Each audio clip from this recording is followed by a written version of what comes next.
Negara kaya di dunia tidak selalu sama dulu dan sekarangnya. Percaya atau tidak, beberapa negara super kaya yang terlihat mata saat ini dulunya adalah negara termiskin di dunia, di mana masyarakatnya hidup dalam kesengsaraan. Banyak negara yang dulunya miskin kini menjadi negara kaya raya. Bukan cuma di Asia semata, namun di Amerika dan Eropa pun sama. Ada negara yang kehidupan rakyatnya hanya berupa kumpulan petani miskin dan buta huruf. Berikut ini adalah negara yang hidup dalam kesengsaraan parah, dengan berbagai penyebab dan sumber kekayaan melimpahnya. Hanya sedikit orang yang tahu hal ini. Kalian beruntung menemukan channel ini dan mendapatkan informasi pengetahuan seperti ini. Apa saja nama negara-negara itu? Inilah dia. Nomor 10, Swiss. Sekitar 150 tahun yang lalu, Swiss adalah bangsa yang miskin. Negara yang terkepung oleh negara-negara tetangganya itu memiliki wilayah dengan dataran tinggi sehingga sulit untuk berkembang.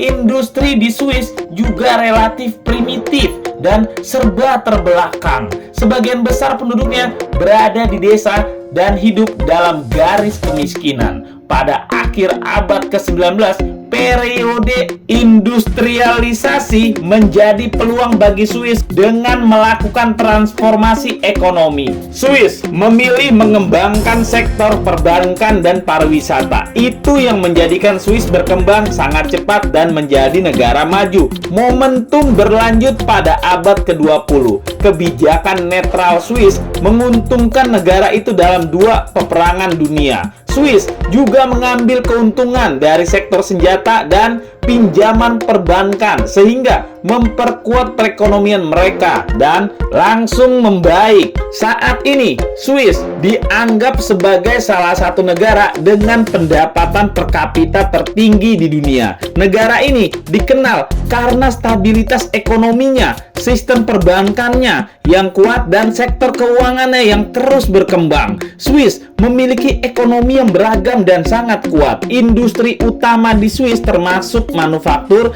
jasa keuangan, farmasi mesin, presisi, dan pariwisata. Perusahaan-perusahaan terkenal seperti Nestle, Novartis, dan Roche berasal dari Swiss. Selain itu, Swiss juga terkenal sebagai pusat keuangan internasional dan memiliki reputasi sebagai tempat yang aman dan handal untuk menyimpan kekayaan kalian.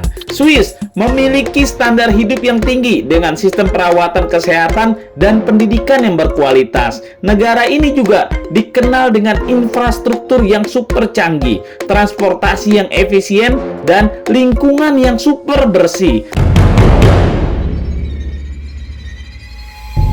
Nomor 9, Arab Saudi. Arab Saudi adalah salah satu negara termiskin di dunia ketika didirikan pada tahun 1932. Negara ini bergantung pada pendapatan yang dihasilkan dari jemaah haji yang melakukan ibadahnya ke Mekah, serta pendapatan dari pertanian yang sederhana dan tidak dapat diprediksi. Negara Teluk itu sangat-sangat tidak berkembang, kekurangan segalanya mulai dari perumahan dan rumah sakit hingga jalan yang layak dan listrik yang dapat diandalkan, semua serba terbatas. Mayoritas penduduk tidak dapat membaca atau menulis dan menjalani kehidupan yang sangat-sangat sederhana. Semua itu berubah pada akhir tahun 1930-an. Penemuan cadangan minyak yang sangat besar merupakan pembalikan kekayaan yang luar biasa bagi negara yang membutuhkan.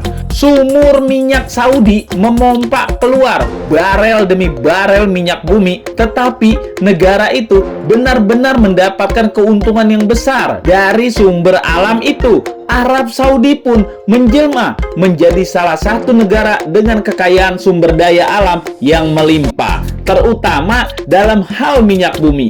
Arab Saudi memiliki cadangan minyak bumi yang sangat besar dan merupakan salah satu produsen minyak terbesar di dunia saat ini. Pendapatan negara ini sebagian besar berasal dari industri minyak dan gas alamnya. Minyak bumi telah menjadi sumber pendapatan yang signifikan bagi Arab Saudi, memungkinkan pembangunan infrastruktur yang maju dan layanan publik yang baik. Saat ini, Arab Saudi memiliki sektor pertanian, konstruksi, keuangan, dan pariwisata yang berkembang dengan hebatnya.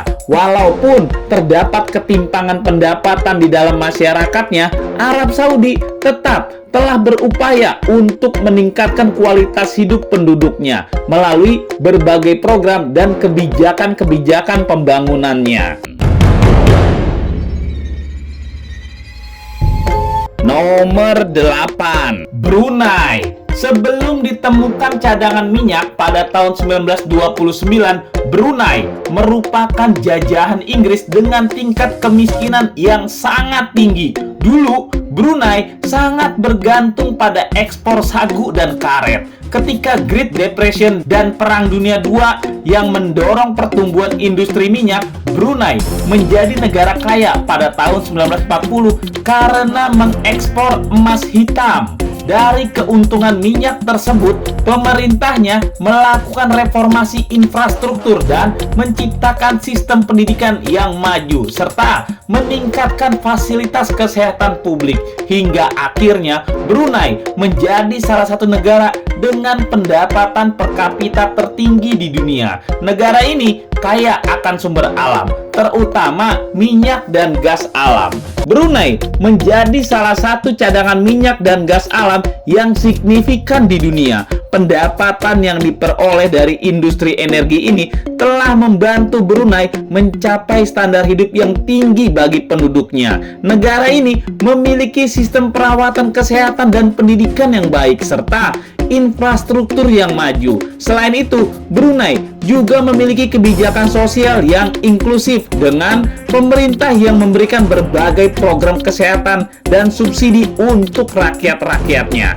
Ini termasuk subsidi energi, perumahan, dan layanan publik lainnya. Meskipun Brunei adalah negara kecil dengan populasi yang relatif kecil, negara ini telah berhasil mengelola sumber daya alamnya dengan bijaksana untuk mencapai kemakmuran relatif bagi seluruh penduduknya.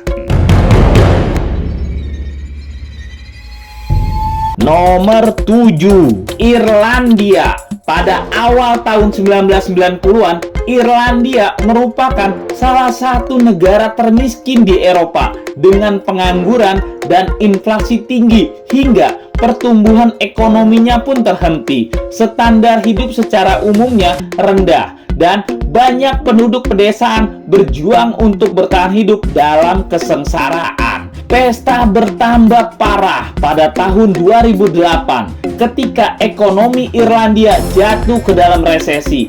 Dampak dari krisis keuangan global diperburuk oleh gelembung perumahan yang parah dan Irlandia terpaksa menerima paket dana talangan Uni Eropa dan dana moneter internasional dari IMF. Sebuah periode penghematan massal. Sejak itu, Irlandia pun mengalami pertumbuhan ekonomi yang mulai pesat dan pendapatan per kapita yang relatif naik hingga bertambah tinggi. Sampai akhirnya Irlandia telah mengembangkan ekonomi yang fokus pada sektor teknologi, jasa keuangan, dan manufaktur. Negara ini menjadi tuan rumah bagi banyak perusahaan teknologi besar seperti Google, Facebook, dan Apple, serta memiliki industri manufaktur yang berkembang pesat dalam bidang farmasi dan peralatan medis. Pertumbuhan ekonomi Irlandia juga didorong oleh kebijakan investasi asing yang pro bisnis, infrastruktur yang baik, serta sumber daya manusia yang berkualitas. Negara ini memiliki pendidikan tinggi yang terkenal dan penduduk yang terampil dalam industri yang kompetitif. Negara ini pun telah berhasil melakukan pemulihan ekonomi yang kuat dan terus mengalami pertumbuhan yang stabil hingga akhirnya saat ini menjadi salah satu negara terkaya di dunia. Nomor 6, Korea Selatan. Waktu memang terus bergulir. Saat pecah perang Korea pada tahun 1950-an, Korea harus bertekuk lutut kepada Jepang selama beberapa dekade. Industrialisasi di utara menjadikan wilayah tersebut lebih kaya dibandingkan selatan yang mengandalkan pertanian. Ketika perang berakhir pada 1953, Korea Selatan masih terjebak lagi kudeta pada tahun 1961 yang dipimpin junta militer Jenderal Park Chung-hee. Saat itu, rezim junta dikritik karena mengekang kebebasan sipil.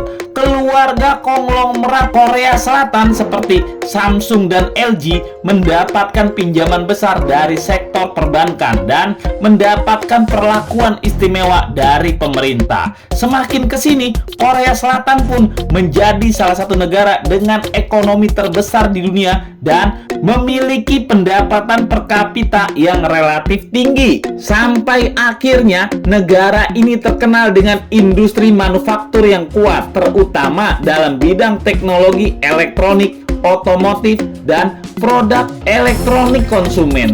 Perusahaan-perusahaan seperti Samsung, LG, dan Hyundai berasal dari Korea Selatan.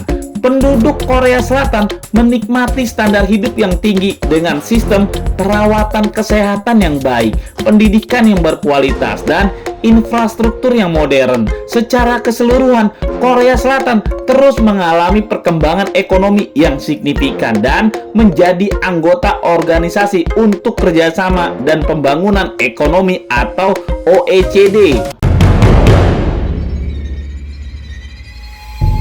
Nomor 5, Luxembourg. Dulu, Luxembourg adalah negara yang terkepung oleh bangsa-bangsa Eropa. Masa lalu adalah masa di mana negara ini berada di ambang kemiskinan yang parah. Tepatnya pada awal abad ke-19, sekitar 80% warga Luxembourg hanya bekerja sebagai petani kecil dan hidup dalam status kemiskinan parah. Akibat terjebak kemiskinan, banyak keluarga di Luxembourg terpaksa harus bertahan dan hidup serba kekurangan. Hal itu menyebabkan sepertiga penduduk Luxembourg memilih berimigrasi ke Amerika Serikat. Hingga akhirnya negara mereka menemukan cadangan emas pada pertengahan abad ke-19. Luxembourg mampu mengubah nasib mereka dalam sekejap. Tambang dan pabrik langsung berdiri. Luxembourg pun menjadi negara penghasil baja terbesar, dan pada akhir abad ke-19 Luxembourg menjadi produsen baja paling maju di Eropa. Karena industri baja menurun, Luxembourg mengembangkan industri perbankan dan manufaktur pada tahun 1960-an. Setelah itu, ekonomi mulai tumbuh dan berkembang dengan pesat. Hingga kini, dia menjadi salah satu negara dengan pendapatan per kapita tertinggi di dunia. Negara ini memiliki ekonomi yang kuat dan terkenal sebagai pusat keuangan internasional. Luxembourg telah mencapai pertumbuhan ekonomi yang signifikan sejak pertengahan abad ke-20 sekarang. Ini sebagian besar disebabkan oleh keberhasilannya sebagai pusat keuangan dan sektor jasa yang berkembang pesat. Selain itu, negara ini juga memiliki industri manufaktur yang kuat, termasuk industri baja, kimia, dan teknologi informasi. Penduduk Luxembourg juga menikmati standar hidup yang tinggi dengan sistem perawatan, kesehatan yang baik, pendidikan yang berkualitas, dan infrastruktur yang maju. Luxembourg juga terkenal dengan kebijakan sosialnya yang inklusif, seperti upah minimum yang tinggi dan perlindungan pekerja yang kuat. Nomor 4, Norwegia. Masa-masa sulit dan hidup dalam serba kemiskinan serta kekurangan rakyat Norwegia berakhir pada tahun 1969. Saat itu, cadangan minyak ditemukan di Laut Utara. Kebetulan juga saat itu harga minyak naik tinggi. kesejahteraan negara ini pun berimbas kepada rakyatnya. Hingga Norwegia memberikan dana minyak sekitar $250 yang dibagikan kepada setiap warganya. Kini, Norwegia dikenal sebagai salah satu negara dengan pendapatan per kapita tertinggi di dunia dan memiliki kekayaan sumber daya alam yang melimpah. Norwegia memiliki ekonomi yang kuat yang sebagian besar didukung oleh industri minyak dan gas alamnya. Negara ini memiliki cadangan minyak dan gas yang signifikan di Laut Utara dan mengelola sumber daya ini dengan hati-hati. Pendapatan dari sektor energi digunakan untuk membangun fondasi ekonomi yang kuat serta memperbaiki infrastruktur dan memberikan layanan publik yang berkualitas seperti sistem perawatan kesehatan dan pendidikan gratis yang sangat dihormati di Norwegia. Selain itu, Norwegia juga memiliki industri lain yang berkembang, termasuk industri maritim, pariwisata, dan teknologi. Negara ini memiliki standar hidup yang tinggi dengan tingkat kesetaraan sosial yang kuat dan dikenal dengan sistem kesejahteraan yang baik untuk penduduknya. Nomor 3, Qatar. Qatar adalah negara miskin pada awal abad ke-20. Negara Teluk yang menjadi protektorat Inggris pada tahun 1916, di mana masyarakatnya sangat bergantung pada penangkapan ikan, penyelaman mutiara, dan sebagian besar warga Qatar harus bekerja lebih lama dan keras untuk mencari nafkah yang layak. Sampai kemudian minyak ditemukan pada tahun 1940. Kekayaan berlimpah pun mulai berdatangan. Dengan uang minyak, negara Timur Tengah memodernisasikan dirinya dengan kecepatan yang sangat tinggi. Industri dan infrastruktur berkembang jauh lebih baik dan standar hidup secara umum telah meningkat pesat. Hingga akhirnya kini Qatar menjadi salah satu negara dengan pendapatan per kapita tertinggi di dunia. Mereka memiliki cadangan sumber daya alam yang melimpah. Pendapatan dari industri energi ini telah membantu Qatar mencapai standar hidup yang tinggi bagi penduduknya. Selain sektor energi, Qatar juga memiliki sektor keuangan dan jasa yang berkembang. Negara ini telah memperluas investasi di berbagai sektor, terutama properti, pariwisata, infrastruktur, dan olahraga. Qatar juga menjadi tuan rumah Piala FIFA 2022 yang menunjukkan kemampuan negara ini dalam mengadakan acara internasional. Pemerintah Qatar telah berkomitmen untuk membangun infrastruktur yang modern, sistem perawatan kesehatan, dan pendidikan yang berkualitas, serta berbagai program sosial dan kesejahteraan bagi penduduknya. Nomor 2, Singapura. Saat Singapura memperoleh kemerdekaan dari Malaysia pada tahun 1965, negara kota kecil itu mengalami krisis kemiskinan dan pengangguran yang tinggi. Sepertiga dari populasi tinggal di daerah kumuh, hingga separuh penduduk negara itu buta huruf yang parah.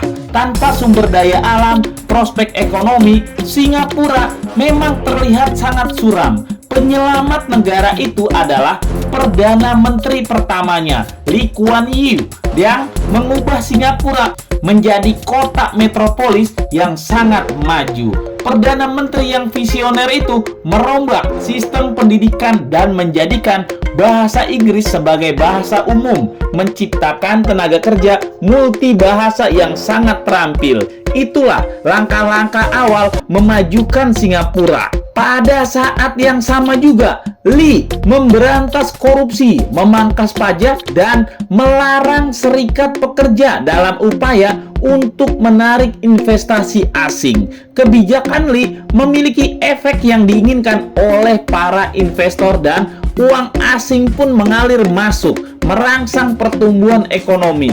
Pemerintah membelanjakan kekayaan barunya untuk memperbaiki infrastruktur perumahan dan fasilitas Singapura lainnya.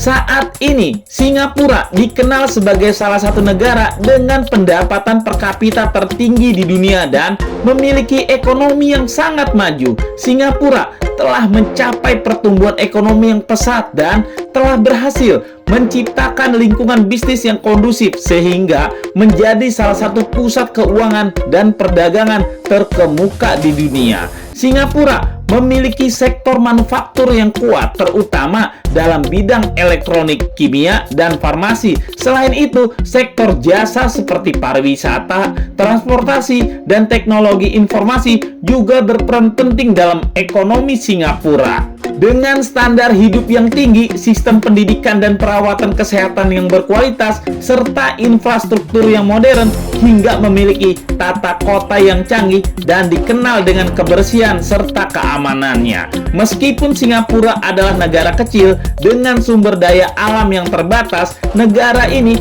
berhasil memanfaatkan keunggulan dalam sektor jasa dan kebijakan ekonomi yang pro bisnis dan mencapai kemakmuran yang tinggi.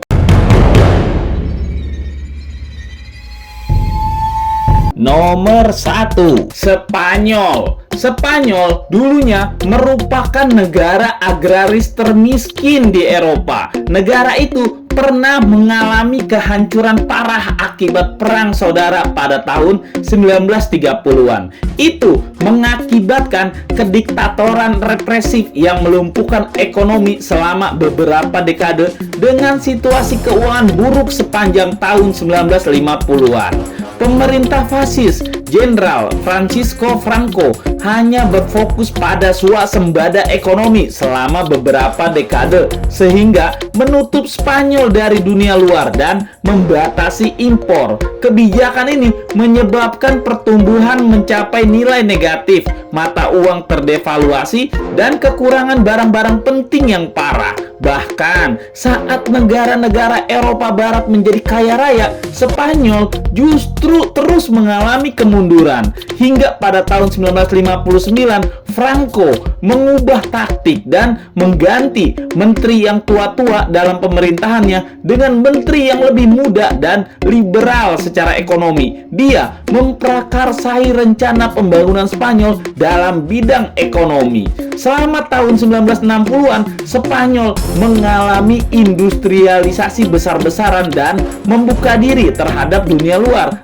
Akibatnya, sejumlah besar pabrik dibangun di seluruh negeri dan pariwisata pun berkembang pesat.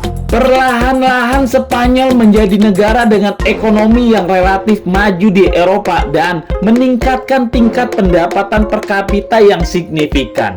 Bahkan, Spanyol adalah anggota Uni Eropa yang memiliki ekonomi terbesar keempat di zona euro. Negara ini memiliki sektor industri yang beragam, termasuk pariwisata, otomotif, teknologi, energi, dan sektor keuangan. Spanyol juga merupakan produsen utama dalam industri pertanian dan memiliki produksi anggur yang paling terkenal. Selama beberapa dekade terakhir, Spanyol telah mengalami pertumbuhan ekonomi yang kuat. Meskipun memang standar hidup di Spanyol umumnya tinggi dengan sistem perawatan kesehatan yang baik, pendidikan yang berkualitas, dan infrastruktur yang modern. Spanyol adalah negara yang relatif makmur saat ini dibandingkan dengan negara-negara lain di benuanya. Nah, itulah diskusi kita. Tulis di kolom komentar apa yang kamu pikirkan agar kita bisa mendiskusikannya lagi. Yang belum subscribe, jangan lupa subscribe dan aktifkan lonceng agar channel ini terus terbangun dan kamu menjadi yang pertama mendapatkan pemberitahuan video untuk diskusi-diskusi kita yang lebih seru lagi.